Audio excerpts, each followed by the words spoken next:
Rocky नाम का एक व्यक्ति है जो कि एसआईपी के थ्रू म्यूचुअल फंड में पिछले 15 साल से इन्वेस्ट कर रहा है। उसके पोर्टफोलियो की वैल्यू 1 करोड़ रुपए हो चुकी है। उसका गोल कंप्लीट हो चुका है और वह अब चाहता है कि वह इन पैसों को विड्रॉ कर ले, लेकिन इन पूरे 1 करोड़ रुपए की रॉकी को आवश्यकता नहीं है। यदि वह पूरे रुपए निकालता है तो उसे पूरा पैसा बैंक में रखना होगा, जिस पर उसे मात्र 3 से 3.5% का ब्याज मिलेगा। साथ ही उसे टोटल कैपिटल गेन पर 10% की दर से कैपिटल गेन टैक्स भी देना होगा। ये सब जानकर रॉकी दुखी हो जाता है, क्योंकि उसने सब फाइनेंशियल प्लानिंग बढ़िया की थी, लेकिन विड्रॉल में आके वो फंस गया। लेकिन रॉकी ने पूंजी गाइड की वीडियो देखे होते तो आज उसे ये प्रॉब्लम फेस नहीं करनी पड़ती। तो दोस्तों, जैसे हम एसआईपी के द्वारा तोड़ा तोड़ा करके म्यूचुअल फंड में इन्वेस्ट कर सकते हैं, वैसे ही एसडब्ल्यूपी का उपयोग करके हम तोड़ा तोड़ा करके म्यूचुअल फंड से पैसा निकाल भी सकते हैं। एसडब्ल्यूपी यानी कि सिस्टमेटिक विड्रॉल प्लान। एसडब्ल्यूपी एक रिडम्पशन स्कीम होती है जो कि म्यूचुअल फंड से एक सिस्टमेटिक तरीके से पैसा निकालने का तरीका है। एसडब्ल्यूपी स्कीम में आप फंड हाउस को डायरेक्शन देते हैं कि एक निश्चित अमाउंट एक निश्चित समय अंतराल पर आपके बैंक अकाउंट में जमा हो जाना चाहिए। यह time interval weekly, monthly, quarterly, half yearly या ईयरली हो सकता है। यह पूर्णतः आपके फंड हाउस पर डिपेंड करता है कि वो आपको क्या ऑफर करता है। अगर आसान भाषा में समझें तो आपके म्यूचुअल फंड पोर्टफोलियो में जो पैसा जमा है, उस पैसे को आप एक साथ नहीं निकालकर टुकड़ों में निकालते हैं, वो आप एसडब्ल्यूपी स्कीम के माध्यम से कर सकते हैं। एसडब्ल्यूपी के थ्रू आपको कितना अमाउंट निकालना है आप स्वयं तय कर सकते हैं।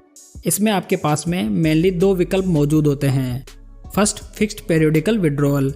इस ऑप्शन में एक फिक्स्ड अमाउंट आपके बैंक अकाउंट में क्रेडिट होता है, जैसे कि 20,000 पर मंथ। सेकेंड ऑप्शन है एप्रिसिएशन विड्रॉल।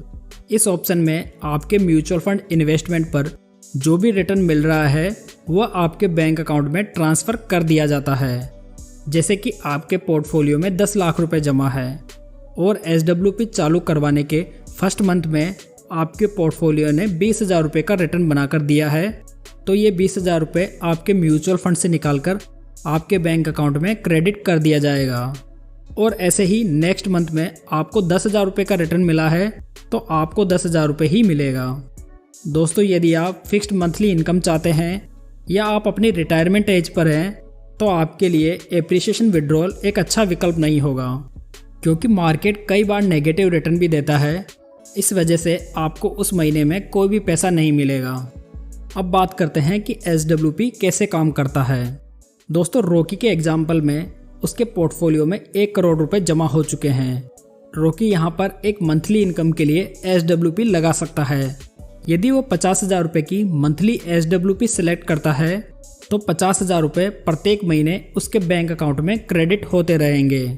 इन 50,000 को देने के लिए म्यूचुअल फंड हाउस के द्वारा प्रत्येक महीने 50,000 की यूनिट सेल की जाएगी। इस एग्जाम्पल में आप देख सकते हैं कि म्यूचुअल फंड की एनएवी ज़्यादा होने पर कम यूनिट्स बेचने की आवश्यकता होती है। जैसे कि यहाँ एनएवी 570 होने पर मात्र 87 यूनिट्स बेची गई है, जबकि एनएवी गिरने या कम होने की स्थिति में विड्रॉल अमाउंट को देने के लिए फंड हाउस को ज़्यादा यूनिट्स बेचनी पड़ती है। जैसे कि इस केस में एनएवी गिरकर 440 रुपये हो चुकी है, तो फंड हाउस को 50,000 रुपये देने के लिए 114 यूनिट्स बेचनी पड़ेगी। दोस्तों, एनएवी का कम ज़्यादा होना इक्विटी म्यूचुअल फंड्स में सेल की जाने वाली यूनिट्स को अफेक्ट कर सकता है, परंतु डेब्ट म्यूचुअल फंड में ऐसी कोई विशेष समस्या नहीं होती, क्योंकि डेब्ट फंड्स में मार्केट की उठापटक का कोई स्पेशल इफेक्ट नहीं पड़ता। इस प्रकार यदि रॉकी 50,000 रुपये की मंथली एसआईपी स्टार्ट करता है तो उसका बाकी अमाउंट इन्वेस्टेड रहेगा, जिससे रॉकी को उस अमाउंट पर भी रिटर्न मिलता रहेगा, जो कि बैंक अकाउंट से काफ़ी ज़्यादा होगा। साथ ही रॉकी को पूरे 1 करोड़ रुपए पर टैक्स भी नहीं देना होगा। जितना अमाउंट उसे हर महीने मिल रहा है उस पर ही उसे कैपिटल गेन टैक्स देना होगा। इस प्रकार आप एसडब्ल्यूपी से डबल बेनिफिट्स उठा सकते हैं। नेक्स्ट है एसडब्ल्यूपी के कुछ इंपॉर्टेंट पॉइंट्स। दोस्तों, एसडब्ल्यूपी को ऑनलाइन या म्यूचुअल फंड हाउस के ऑफिस में विजिट करके चालू करवाया जा सकता है।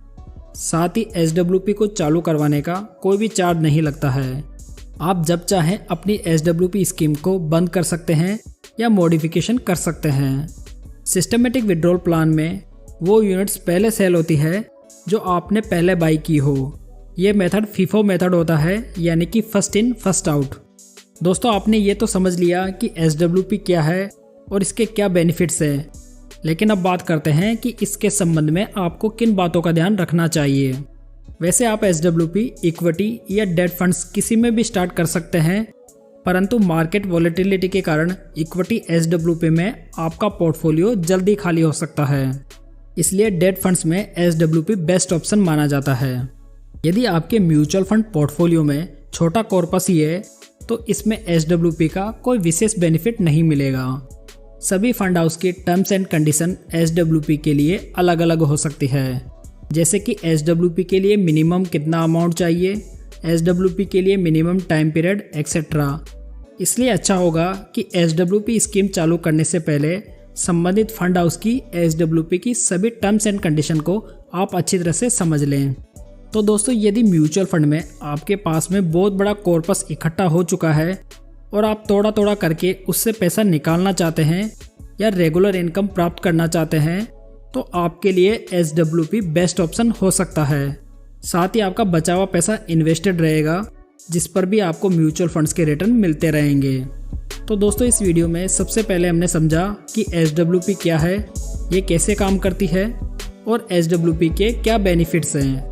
यदि इन्फॉर्मेशन आपको यूज़फुल लगी हो तो इस वीडियो को लाइक, कमेंट और शेयर ज़रूर कीजिएगा, जिससे दूसरे लोग भी इस वीडियो का बेनिफिट उठा सकें। और ऐसी ही इम्पोर्टेंट इन्फॉर्मेशन के लिए इस चैनल को सब्सक्राइब करके ज़रूर रखें। तो चलिए दोस्तों, फिर मिलते हैं एक नई जानकारी के साथ। तब तक जय हिंद, जय भारत।